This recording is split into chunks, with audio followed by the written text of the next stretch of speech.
Bonjour et bienvenue sur Crypto House. Aujourd'hui, on va parler de l'évolution appelée Bitcoin Taproot et c'est une évolution importante puisque c'est la seule évolution depuis les 4 dernières années et ça, c'est pour tout de suite.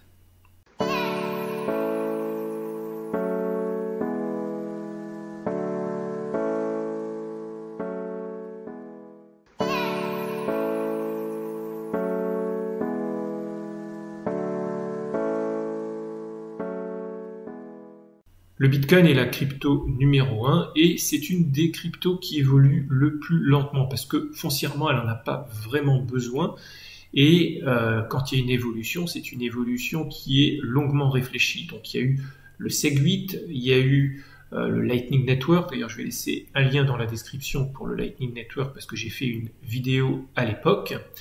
Et donc, le Bitcoin Taproot est la dernière évolution en date. Elle a été approuvée il y a quelques jours avec le support de plus de 90% des mineurs et c'est une évolution qui a été programmée pour le mois de novembre de cette année. Donc, il reste encore quelques mois avant cette évolution et plus précisément, elle va se passer au bloc 709 632. Alors c'est une mise à jour de type soft fork et non une mise à jour de type hard fork. Donc globalement ça veut dire qu'il n'y a rien à faire de votre côté, il n'y aura pas de changement de token. Il y aura peut-être une évolution de wallet ou un upgrade de wallet à faire, mais c'est tout. Et avec cette évolution, on va arriver à la version Bitcoin Core 0.21.1. Donc ce sera la dernière évolution. Alors l'évolution Taproot a été présentée en janvier 2018, donc c'est pas tout récent, par le lead développeur qui s'appelle Gregory Maxwell. Et là, je vais mettre un lien dans la description sur son papier. Et il s'est appuyé sur notamment un autre document qui est signé Peter Wultz, qui s'appelle Schnorr Signature for Bitcoin.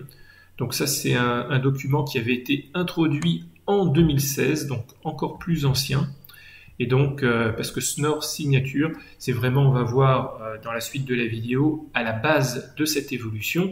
Mais c'est pas lui qui a développé les Schnorr Signatures, c'est le mathématicien allemand et cryptographeur qui s'appelle Klaus-Peter Schnorr, donc d'où le nom de Schnorr Signature.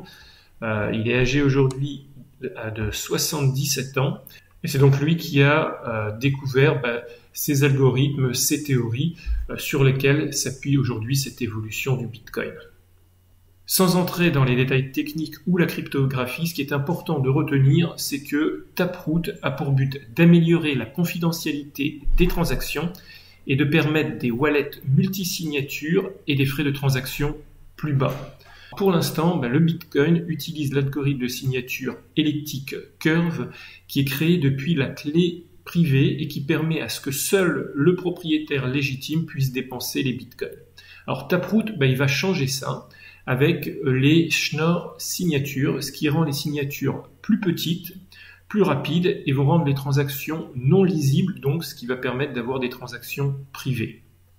Alors comment ça va être possible? C'est que les transactions complexes à multisignature seront impossibles à distinguer des transactions simples. Concrètement, comment ça va se passer? On va pouvoir combiner plusieurs signatures et transactions en une seule nouvelle transaction et une seule nouvelle signature appelée Schnorr.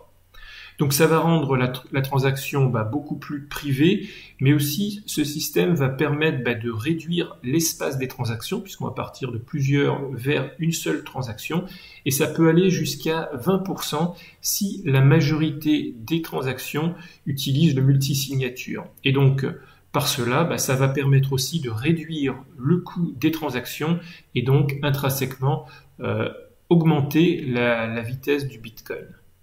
Alors, aspect annexe important pour le Bitcoin, c'est que ça va rendre les smart contracts sur Bitcoin moins chers et plus petits en termes d'espace de ce qu'ils occupent aujourd'hui sur la blockchain. Et donc, ça pourrait à terme ouvrir beaucoup plus la porte des smart contracts sur le Bitcoin et donc de là aussi la porte du DeFi. Alors, comme on le voit, le Bitcoin évolue à son rythme, mais avec ces évolutions, le Bitcoin va devenir de plus en plus solide. On va le voir aussi de plus en plus privé, de plus en plus performant et donc certainement son adoption va continuer à s'étendre. Alors dites-moi ce que vous pensez de cette évolution. Est-ce que pour vous c'est une évolution effectivement majeure ou alors c'est une évolution qui n'aura pas d'effet sur le long terme? Faites partager votre avis dans les commentaires.